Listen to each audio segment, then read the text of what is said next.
ਸਤਿ ਸ਼੍ਰੀ ਅਕਾਲ। ਚੜ੍ਹਦੀ ਕਲਾ ਟਾਈਮ ਟੀਵੀ ਨਿਊਜ਼ ਦੇਖਣ ਵਾਲੇ ਸਾਰੇ ਦਰਸ਼ਕਾਂ ਦਾ ਮੈਂ ਰਾਜਵਿੰਦਰ ਕੌਰ ਸਵਾਗਤ ਕਰਦੀ ਹਾਂ। ਤੁਸੀਂ ਵੇਖ ਰਹੇ ਹੋ ਪੰਜਾਬ ਦੀਆਂ ਕੁਝ ਖਾਸ ਖਬਰਾਂ। 5 ਮਹੀਨਿਆਂ ਵਿੱਚ ਹੋਣ ਵਾਲੀਆਂ ਪੰਜਾਬ ਵਿਧਾਨ ਸਭਾ ਚੋਣਾਂ ਤੋਂ ਪਹਿਲਾਂ ਵੋਟਰ ਸੂਚੀ ਦੀ ਸਪੈਸ਼ਲ ਇੰਟੈਂਸਿਵ ਰਿਵੀਜ਼ਨ ਦਾ ਪਹਿਲਾ ਦੌਰ ਪੂਰਾ ਹੋਇਆ। ਡਰਾਫਟ ਵੋਟਰ ਸੂਚੀ ਅੱਜ ਜਾਰੀ ਹੋਵੇਗੀ। 20.66 ਲੱਖ ਵੋਟਰਾਂ ਦੇ ਨਾਮ ਵੱਖ-ਵੱਖ ਕਾਰਨਾਂ ਕਾਰਨ ਜੂਨ 2026 ਦੀ ਵੋਟਰ ਸੂਚੀ ਵਿੱਚੋਂ ਬਾਹਰ ਰੱਖੇ ਜਾਣਗੇ। ਇਹਨਾਂ 'ਚ ਲਗਭਗ 9.5 ਲੱਖ ਵੋਟਰ ਪੱਕੇ ਤੌਰ ਤੇ ਰਾਜ ਤੋਂ ਬਾਹਰ ਚਲੇ ਗਏ ਨੇ।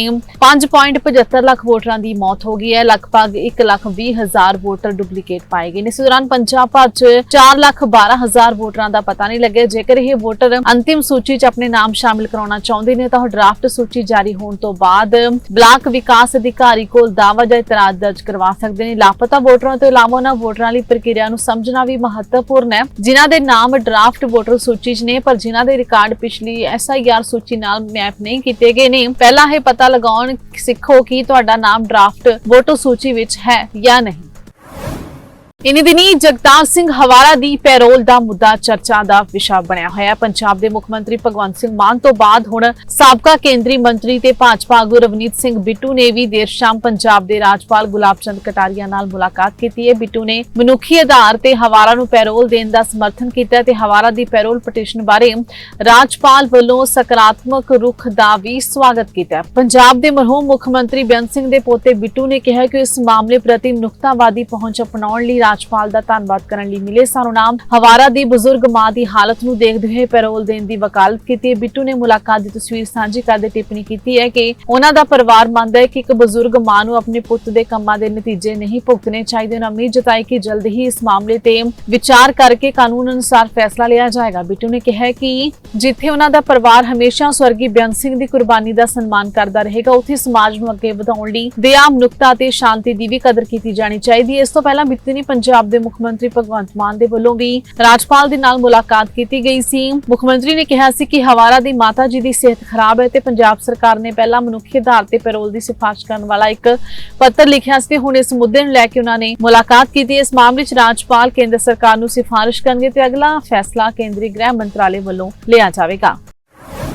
ਇਨਫੋਰਸਮੈਂਟ ਡਾਇਰੈਕਟੋਰੇਟ ਨੇ ਪੰਜਾਬ ਦੇ DGP ਗੌਰਵ ਯਾਦਵ ਨੂੰ ਪੱਤਰ ਲਿਖ ਕੇ ਆਮ ਆਦਮੀ ਪਾਰਟੀ ਦੇ ਇੱਕ ਸੀਨੀਅਰ ਨੇਤਾ ਦੇ ਕਰੀਬੀ ਸਾਥੀ ਖਿਲਾਫ ਕਾਰਵਾਈ ਦੀ ਮੰਗ ਕੀਤੀ ਜਿਸ ਵਿੱਚ ਸਰਕਾਰੀ ਅਧਿਕਾਰੀਆਂ ਦੇ ਤਬਾਦਲਿਆਂ ਤੇ ਜ਼ਮੀਨੀ ਵਿਵਾਦਾਂ 'ਚ ਦਖਲ-ਅੰਦਾਜ਼ੀ ਦਾ ਇਲਜ਼ਾਮ ਲਗਾਇਆ ਗਿਆ। ਈਡੀ ਨੇ ਪੰਜਾਬ ਦੇ DGP ਗੌਰਵ ਯਾਦਵ ਨੂੰ ਇੱਕ ਚਿੱਠੀ ਭੇਜ ਕੇ ਕਿਹਾ ਕਿ ਉਹ ਰਾਜਨੀਤਿਕ ਤੌਰ ਤੇ ਜੁੜੇ ਸ਼ੱਕੀ ਤੇ ਸ਼ਿਕੰਜਾ ਕਸਣ ਤੇ ਉਹਨਾਂ ਖਿਲਾਫ ਬਣਦੀ ਕਾਨੂੰਨੀ ਕਾਰਵਾਈ ਕੀਤੀ ਜਾਏ। ਈਡੀ ਨੇ ਇਹ ਵੀ ਇਲਜ਼ਾਮ ਲਾਇਆ ਕਿ ਉਕਤ ਵਿਅਕਤੀ ਦੇ ਤਬਾਦਲੇ ਪੋਸਟਿੰਗ 'ਚ ਦਖਲ ਦੇਣ ਤੇ ਨੀਤੀਗਤ ਫੈਸਲਿਆਂ ਨੂੰ ਪ੍ਰਭਾਵਿਤ ਕਰਨ ਦਾ ਇਲਜ਼ਾਮ ਹੈ। ਦੂਜੇ ਪਾਸੇ ਅਕਾਲੀ ਦਲ ਦੇ ਸੀਨੀਅਰ ਆਗੂ ਬਿਕਰਮ ਮਜੀਠੀਆ ਦੀ ਇੱਕ ਪੋਸਟ ਨੇ ਵੀ ਪੰਜਾਬ ਦੀ ਸਿਆਸਤ 'ਚ ਹਲਚਲ ਮਚਾ ਦਿੱਤੀ ਹੈ। ਦਰਅਸਲ ਮਜੀਠੀਆ ਨੇ ਇਹ ਦਾਅਵਾ ਕੀਤਾ ਹੈ ਕਿ ਪੰਜਾਬ ਦੇ ਮੁੱਖ ਮੰਤਰੀ ਭਗਵੰਤ ਮਾਨ ਦੇ OSD ਈਡੀ ਦੀ ਰਡਾਰ ਤੇ ਨੇ। ਪੰਜਾਬ ਦੇ 1200 ਕਰੋੜ ਰੁਪਏ ਦੇ ਹਾਈ ਪ੍ਰੋਫਾਈਲ ਸਿੰਚਾਈ ਘੁਟਾਲੇ 'ਚ ਦਿਨ ਸੇਵਾ ਮੁਕਤ IAS ਅਧਿਕਾਰੀਆਂ ਨੂੰ ਵੱਡੀ ਰਾਹਤ ਮਿਲੀ ਹੈ। ਵਿਜੀਲੈਂਸ ਜਾਂਚ ਵਿੱਚ ਉਹਨਾਂ ਵਿਰੁੱਧ ਦੋਸ਼ਾਂ ਨੂੰ ਸਾਬਿਤ ਕਰਨ ਲਈ ਕੋਈ ਠੋਸ ਸਬੂਤ ਨਹੀਂ ਮਿਲਿਆ। ਬਿਊਰੋ ਨੇ ਰਿਪੋਰਟ ਦਿੱਤੀ ਹੈ ਕਿ ਨਾ ਤਾਂ ਕੋਈ ਰਿਸ਼ਵਤ ਦਾ ਪੈਸਾ ਤੇ ਨਾ ਹੀ ਕੋਈ ਗਵਾਹ ਮਿਲਿਆ ਹੈ। ਜਾਣਕਾਰੀ ਵਿਜੀਲੈਂਸ ਬਿਊਰੋ ਵੱਲੋਂ ਪੰਜਾਬ ਤੇ ਹਰਿਆਣਾ ਹਾਈ ਕੋਰਟ 'ਚ ਦਾਇਰ ਕੀਤੀ ਗਈ ਇੱਕ ਸਟੇਟਸ ਰਿਪੋਰਟ ਤੋਂ ਸਾਹਮਣੇ ਆਈ ਹੈ। ਬਿਊਰੋ ਨੇ ਸਾਬਕਾ ਮੁੱਖ ਸਕੱਤਰ ਸਰਵੇਸ਼ ਕੌਸ਼ਲ, ਸਾਬਕਾ ਵਿਸ਼ੇਸ਼ ਮੁੱਖ ਸਕੱਤਰ KBS ਸਿੱਧੂ ਤੇ ਸਿੰਚਾਈ ਵਿਭਾਗ ਦੇ ਸਾਬਕਾ ਸਕੱਤਰ ਕਾਨ ਸਿੰਘ ਪੰਨੂ ਨੂੰ ਕਲੀਨ ਚਿੱਟ ਦਿੱਤੀ ਹੈ। 15 ਮਈ ਨੂੰ ਹਾਈ ਕੋਰਟ ਨੇ ਰਾਜ ਸਰਕਾਰ ਨੂੰ 15 ਦਿਨਾਂ ਦੇ ਅੰਦਰ ਜਾਂਚ ਪੂਰੀ ਕਰਨ ਦੇ ਨਿਰਦੇਸ਼ ਦਿੱਤੇ ਸਨ। ਅਦਾਲਤ ਨੇ ਹੁਕਮ ਇਸ ਲਈ ਜਾਰੀ ਕੀਤਾ ਕਿਉਂਕਿ 3 ਸੇਵਾ ਮੁਕਤ ਅਧਿਕਾਰੀਆਂ ਵਿਰੁੱਧ ਜਾਂਚ 3 ਸਾਲਾਂ ਤੋਂ ਵੱਧ ਸਮੇਂ ਤੋਂ ਲੰਬਿਤ ਹੈ। ਇਹ ਮਾਮਲਾ 2007 ਤੋਂ 2017 ਦੌਰਾਨ ਅਕਾਲੀ ਭਾਜਪਾ ਸਰਕਾਰ ਦੇ ਕਾਰਜਕਾਲ ਦੌਰਾਨ ਸਿੰਚਾਈ ਵਿਭਾਗ ਵੱਲੋਂ ਪਾਣੀ ਪ੍ਰੋਜੈਕਟਾਂ ਦੀ ਵੰਡ ਦੇ ਨਾਲ ਸੰਬੰਧਿਤ ਹੈ। ਸੰਸਦ ਤੋਂ ਬਾਹਰ ਦਿੱਤੇ ਗਏ ਇੱਕ ਬਿਆਨ 'ਚ ਕੇਂਦਰੀ ਗ੍ਰਹਿ ਮੰਤਰੀ ਅਮਿਤ ਸ਼ਾਹ ਨੇ ਵਿਰੋਧੀ ਧਿਰ ਨੂੰ ਅਪੀਲ ਕੀਤੀ ਹੈ ਕਿ ਉਹ ਵਿਦਿਆਰਥੀਆਂ ਦੇ ਮੁੱਦਿਆਂ ਤੇ ਬਹਿਸ ਕਰਨ ਲਈ ਅੱਗੇ ਆਉਣ ਤੇ ਉਹਨਾਂ ਨੂੰ ਸੰਸਦੀ ਨਿਯਮਾਂ ਤੇ ਪਰੰਪਰਾਵਾਂ ਦੇ ਤਹਿਤ ਜਵਾਬ ਦੇਣ ਦਾ ਮੌਕਾ ਦੇਣ। ਮੌਨਸੂਨ ਸੈਸ਼ਨ ਦੇ ਚੌਥੇ ਹਫ਼ਤੇ ਵੀ ਲੋਕ ਸਭਾ 'ਚ ਜਾਰੀ ਹੰਗਾਮੇ ਦੌਰਾਨ ਸੰਸਦ ਤੋਂ ਬਾਹਰ ਮੀਡੀਆ ਨਾਲ ਗੱਲ ਕਰਦਿਆਂ ਸ਼ਾਹ ਨੇ ਕਿਹਾ ਕਿ ਉਹ ਬਹਿਸ ਸ਼ੁਰੂ ਕਰਨ ਤੇ ਹਰ ਇੱਕ ਸਵਾਲ ਦਾ ਜਵਾਬ ਦੇਣ ਲਈ ਉਹ ਤਿਆਰ ਨੇ। ਸ਼ਾਹ ਨੇ ਕਿਹਾ ਕਿ ਵਿਰੋਧੀ ਧਿਰ ਨੂੰ ਬਹਿਸ ਸ਼ੁਰੂ ਕਰਨ ਲਈ ਸਪੀਕਰ ਨੂੰ ਲਿਖਣਾ ਚਾਹੀਦਾ ਹੈ ਤੇ ਉਹ ਤਿਆਰ ਨੇ। ਸ਼ਾਹ ਨੇ ਇਹ ਵੀ ਕਿਹਾ ਕਿ ਸੰਸਦੀ ਚਰਚਾ ਲਈ ਸਥਾਪਿਤ ਨਿਯਮ ਤੇ ਪ੍ਰਕਿਰਿਆਵਾਂ ने फिर भी कुछ लोग मैंने सिर्फ एक बयान देने लिए कह रहे ने। देखिए, सबसे पहले तो लापता, भाग गए, भगोड़े हैं, इस प्रकार की भाषा भारत की सार्वजनिक जीवन में और संसदीय जीवन में अभी अभी सुनाई पड़ती है। जब से संसद सत्र शुरू हुआ तब से लगातार मैं संसद में आता हूं, मेरी चैम्बर में बैठा हूं। चूंकि संसद भवन के अंदर विपक्ष संसद को चलने ही नहीं दे रहा है, दोनों गृहों में, तो कोई जाकर क्या करेगा। जहां तक चर्चा का सवाल है, सरकार की ओर से किरण रिजिजू जी ने, जो हमारे पार्लियामेंट्री अफेयर्स मिनिस्टर है, उन्होंने बहुत स्पष्ट कर दिया है कि जो नीट आंदोलन के छात्र प्रदर्शन पर सभी प्रकार की चर्चा करने के लिए सरकार तैयार है और चर्चा के लिए समय सुनिश्चित किया जाए और विपक्ष तैयार हो जाए। पहले तो ये यही मांग कर रहे थे, हमने हाँ बोल दिया। मेरी ओर से भी मैंने कह दिया है कि मैं किसी भी सवाल का जवाब देने के लिए संसद में तैयार हूं, मगर वो चर्चा ही नहीं होने देना चाहते। अब जनता तय करे कौन भाग रहा है।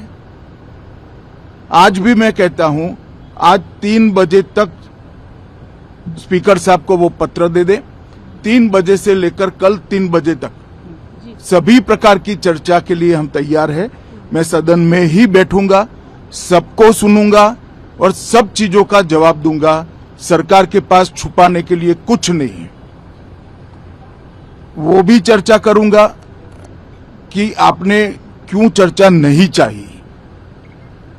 भारतीय जनता पार्टी की मोदी जी के नेतृत्व में सरकार, एनडीए की मोदी जी के नेतृत्व में सरकार हर चीज पर चर्चा के लिए तैयार है। संसद वो चलने दे बस।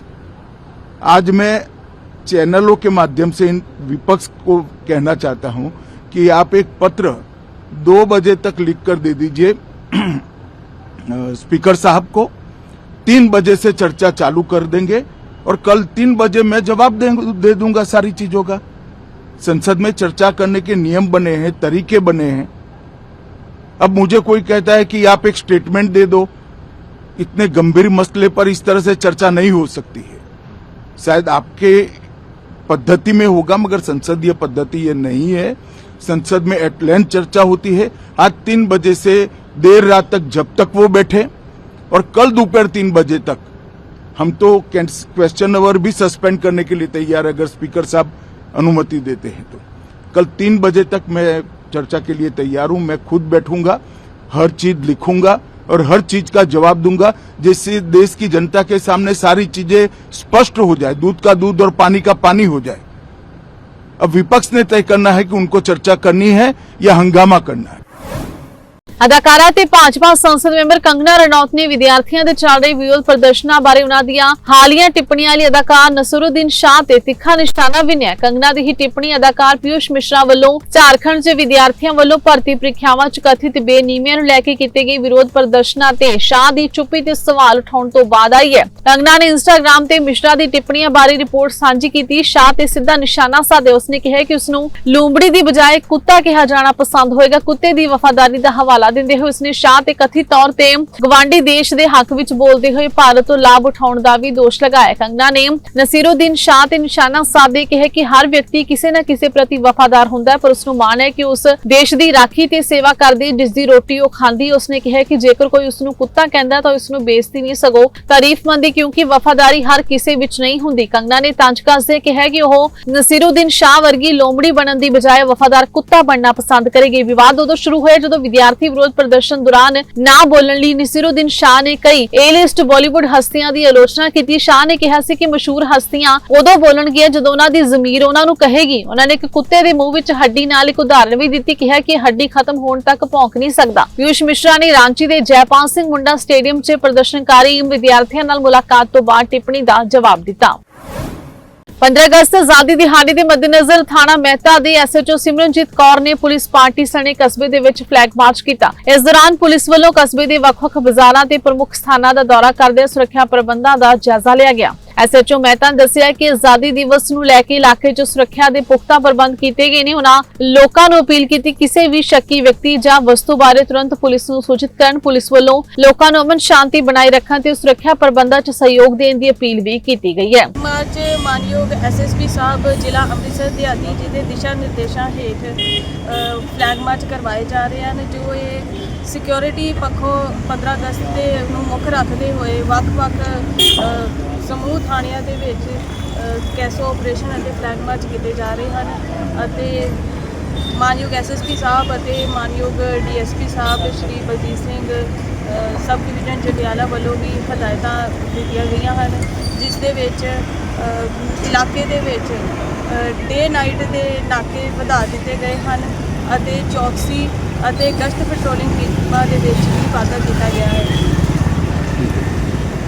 ਇੱਕ ਵਾਰੀ ਫੇਰ ਕਰ ਸਰਕਾਰੀ ਹਸਪਤਾਲ ਲੋਪੋਕੇ ਵਿਖੇ ਸੱਟਾਂ ਦੀ ਨਾਰਮਲ ਰਿਪੋਰਟ ਦੇਣ ਦੇ ਵਿਰੋਧ 'ਚ ਜਮਹੂਰੀ ਕਿਸਾਨ ਸਭਾ, ਦਿਹਾਤੀ ਮਜ਼ਦੂਰ ਸਭਾ ਤੇ ਸ਼ਹੀਦ ਭਗਤ ਸਿੰਘ ਨੌਜਵਾਨ ਸਭਾ ਦੇ ਜ਼ਿਲ੍ਹਾ ਪ੍ਰਧਾਨ ਜੋਗਾ ਸਿੰਘ, ਸਾਹਿਬ ਸਿੰਘ ਠੱਟੀ ਤੇ ਤਰਸੇਮ ਸਿੰਘ ਦੀ ਅਗਵਾਈ ਹੇਠ ਧਰਨਾ ਲਗਾ ਕੇ ਹਸਪਤਾਲ ਖਿਲਾਫ ਨਾਅਰੇਬਾਜ਼ੀ ਕੀਤੀ ਗਈ। ਇਸ ਸੰਬੰਧੀ ਜ਼ਿਲ੍ਹਾ ਪ੍ਰਧਾਨ ਜੋਗਾ ਸਿੰਘ ਨੇ ਦੱਸਿਆ ਕਿ 12 ਦਿਨ ਪਹਿਲਾਂ ਪਿੰਡ ਮੁਜ਼ੱਫਰਪੁਰ ਦੇ ਸਾਬਕਾ ਸਰਪੰਚ ਸੁਖਦੇਵ ਸਿੰਘ, ਜਿਸ ਨੂੰ ਪਿੰਡ ਕੋਟਲੀ ਦਸੰਦੀ ਦੇ ਕੁਝ ਵਿਅਕਤੀਆਂ ਵੱਲੋਂ ਪਿੰਡ ਮੁਜ਼ੱਫਰਪੁਰ ਵਿਖੇ ਘਰ ਆ ਕੇ ਹਮਲਾ ਕਰਕੇ ਸੱਟਾਂ ਮਾਰੀਆਂ ਗਈਆਂ ਸਨ ਤੇ ਉਸ ਨੂੰ ਸਰਕਾਰੀ ਹਸਪਤਾਲ ਲੋਪੋਕੇ ਵਿਖੇ ਭਰਤੀ ਕਰਵਾਇਆ ਗਿਆ ਸੀ, ਪਰ ਡਾਕਟਰਾਂ ਨੇ ਉਸ ਨੂੰ MLR ਦੀ ਰਿਪੋਰਟ ਨਾਰਮਲ ਦਿੱਤੀ, ਜਦੋਂ ਕਿ ਉਸ ਦੇ ਸੱਟਾਂ 'ਚ ਫ੍ਰੈਕਚਰ ਸੀ। ਉਹਨਾਂ ਦੋਸ਼ ਲਾਇਆ ਕਿ ਡਾਕਟਰਾਂ ਦੀ ਮਿਲੀ ਭੁਗਤ ਨਾਲ ਸੁਖਦੇਵ ਸਿੰਘ ਨੂੰ ਗਲਤ ਰਿਪੋਰਟ ਦਿੱਤੀ ਗਈ, ਜਿਸ ਦਾ ਉਹ ਵਿਰੋਧ ਕਰਦੇ ਨੇ। ਸਰਪੰਚ ਸਰਦਾਰ ਸੁਖਦੇਵ ਸਿੰਘ ਸਾਨੂੰ ਪੂਰਨ ਸਿੰਘ ਪਿੰਡ ਮੁਜ਼ੱਫਰਪੁਰ ਤੋਂ ਕੁਝ ਦਿਨ ਪਹਿਲਾਂ ਗੰਭੀਰਤਾ ਸੱਟਾਂ ਲਾਈਆਂ ਗਈਆਂ ਦੋਸ਼ੀਆਂ ਨੂੰ, ਜਿਹਦੇ ਸਬੰਧ ਵਿੱਚ ਇਹ ਦਾਖਲ ਰਿਹਾ, ਪਰ ਇਹਦੀ MLR ਕੱਟੀ, ਅਕਸਰੇ ਹੋਵੇ, ਪਰ ਇੱਥੇ ਜਿਹੜੇ ਦਲਾਲ ਫਿਰਦੇ ਨੇ ਨਾ ਜੀ, ਉਹਨਾਂ ਦਲਾਲਾਂ ਦੇ ਰਾਹੀਂ ਮਿਲ ਮਿਲਾ ਕੇ ਇਹਦੀ ਜਿਹੜੀਆਂ ਅਕਸਰੇ ਰਿਪੋਰਟਾਂ ਨੇ ਉਹ ਸੈਂਪਲ ਦਿੱਤੀਆਂ ਗਈਆਂ ਨੇ। ਸੋ ਡਾਕਟਰ ਨਾਲ ਅਸੀਂ ਕੱਲ੍ਹ ਵੀ ਗੱਲ ਕੀਤੀ, ਮੈਡਮ ਸਾਡੀ ਗੱਲ ਸੁਣਨ ਨੂੰ ਨਹੀਂ ਤਿਆਰ, ਜਿਹਦੇ ਵਿੱਚ ਸਾਨੂੰ ਅਜੇ ਸੰਘਰਸ਼ ਕਰਨਾ ਪਿਆ। ਅਸੀਂ ਇਹ ਦੱਸਣਾ ਚਾਹੁੰਦੇ ਹਾਂ ਵੀ ਸਾਬਕੇ ਨੂੰ ਸੁਖਦੇਵ ਸਿੰਘ ਨੂੰ ਇਨਸਾਫ ਨਾ ਮਿਲਿਆ ਤੇ ਅਸੀਂ ਆਉਣ ਵਾਲੇ ਦਿਨਾਂ ਦੇ ਵਿੱਚ ਵੱਡਾ ਸੰਘਰਸ਼ ਕਰਾਂਗੇ। ਸਾਥੀਓ, ਅਸੀਂ ਕਹਿੰਦੇ ਸਾਡੀ ਜਿਹੜੀ ਗੱਲ ਆ ਸੀਨੀਅਰ ਅਧਿਕਾਰੀਆਂ ਤੱਕ ਪਹੁੰਚਾਈ ਜਾਵੇ ਤੇ ਇਹਨੂੰ ਜਿਹੜਾ ਗਰੀਬ ਪਰਿਵਾਰ ਨੂੰ ਇਨਸਾਫ ਦਿਵਾਇਆ ਜਾਵੇ, ਨਹੀਂ ਤੇ ਫਿਰ ਅਸੀਂ ਵੱਡਾ ਸੰਘਰਸ਼ ਕਰਾਂਗੇ। ਧੰਨਵਾਦ। ਇਹ ਸਨ ਹੁਣ ਤੱਕ ਦੀਆਂ ਖਬਰਾਂ। ਨਵੀਆਂ ਤੇ ਤਾਜ਼ਾ ਖਬਰਾਂ ਦੇ ਨਾਲ ਫਿਰ ਹਾਜ਼ਰ ਹੋਵਾਂਗੇ। ਤਦ ਤੱਕ ਲਈ ਦੇਖਦੇ ਰਹੋ ਚੜ੍ਹਦੀ ਕਲਾ ਟਾਈਮ TV।